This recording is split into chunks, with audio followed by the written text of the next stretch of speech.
we were asking, don't we, why do human beings live this way? What is the root? The turmoil, the confusion, the sorrow behind it all, conflict, violence. And so many people offering different ways of solving the problems. The Asiatic gurus and the priests all over the world, and the new books, everybody offering a new solution, a new method, a new way of solving the problems. And I'm sure this has been going on for a million years. Do this and you'll be all right. Do that and you'll be all right. But nothing seems to have succeeded to make man live in order, happily, intelligently, without any of these chaotic activities going on. Right? Why can't human beings, so-called educated, knowing all the scientific knowledge, biology, sociology, everything as now is open to every human being. Why do human beings live this way, in this appalling misery? Some of them are conscious, some of them are unconscious. Some of them say, well, this is all right, it's only for a few years and I'll die, it's a jolly good business, and doesn't matter. So, why? What is the, why?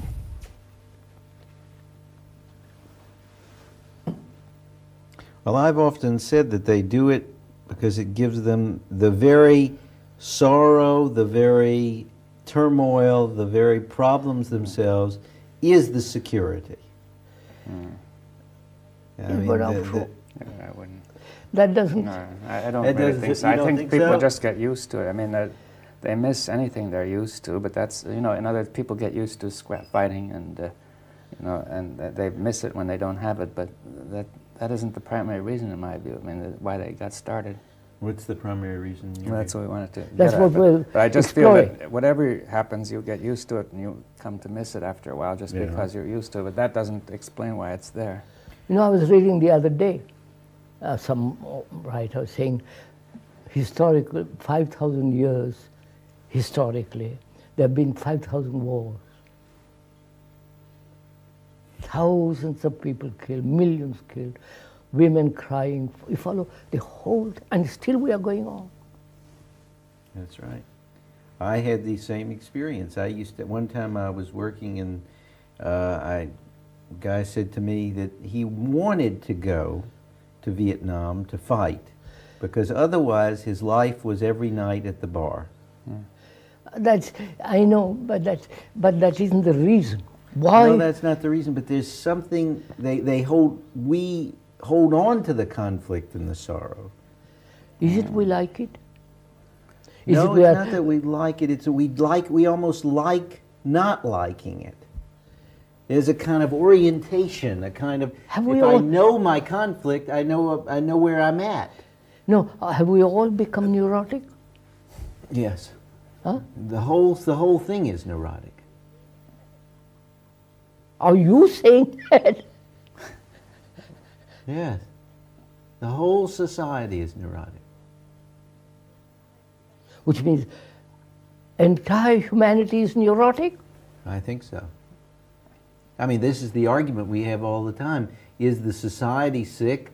And then if you say the society's sick, what's your judgment? What's the value you're using for comparison? Which is yourself who are neurotic. Right. So, when you are faced with that human beings live this way and have accepted it for millennia. There have been saviors, there have been gurus, there have been teachers, there have been you follow? And yet they go on this way. And you say, well, we're all half crazy, demented, from top to bottom, corrupt. And I come along like us, come along, say, why? Why do we do it? Why? Why do we keep it up? Yeah. Why are we crazy? Right. I have it my children. I say to my children, this is a sick society. Look, they spend 50 hours a week in front of the television box. That's their whole life. My children, they laugh at me. All their friends are doing it. You know, I'm moving beyond that. Yes. Why? Why? Without it, what?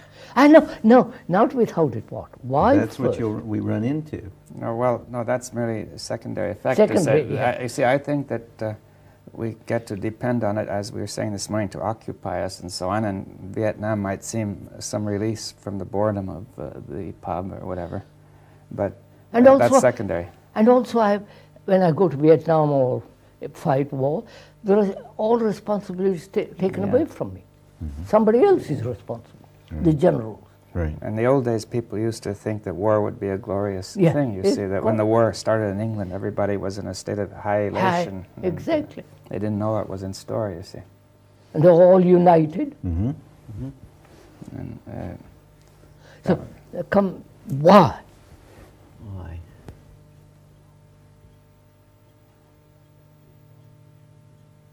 Is it that we have started out on the wrong path?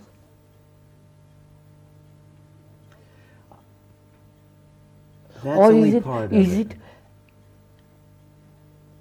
the species don't kill themselves, you know, the animal species, but we are the species that kill each other. Right. So looking at all this panorama of horror and misery, and I feel this very strong because when I travel all over the place, I see this extraordinary phenomenon going on. In India, in America, here, everywhere. And I say, why do people live this way, accept these things, read history, and know, if only it is no longer concealed. They have become cynical. It's all there. That's right. They have become cynical. well, nobody believes anything can be done about it. I mean, that's one point. Now, that's it. Is it no? We feel that we cannot do anything about it. That's for sure. That's been an old story. People say human nature is that Can never way. be altered. Yeah. I mean, that's not new at all. It's not new. No, but that's certainly true.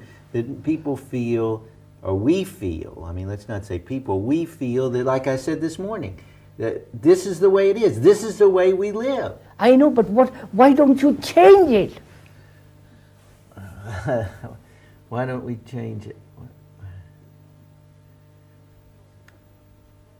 I mean, you see your son looking at the television for 50 hours a day. Right.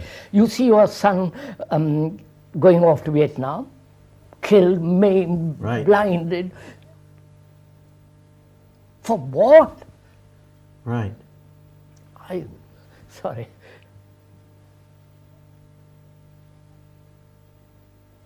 There have been pacifists, there have been warmongers, hawks, dubbed. Right. Well, look, I mean, many people have said we don't accept that human nature is this way. We will try to change it, and it didn't work. You know, so many people did that, right? I know. The communists tried it, the socialists tried it, some others tried it. I mean, the utopians, right. And you know, and there's been so much bad experience that all adds up to the idea that human nature doesn't change. You know, when Freud came along, Freud made his studies.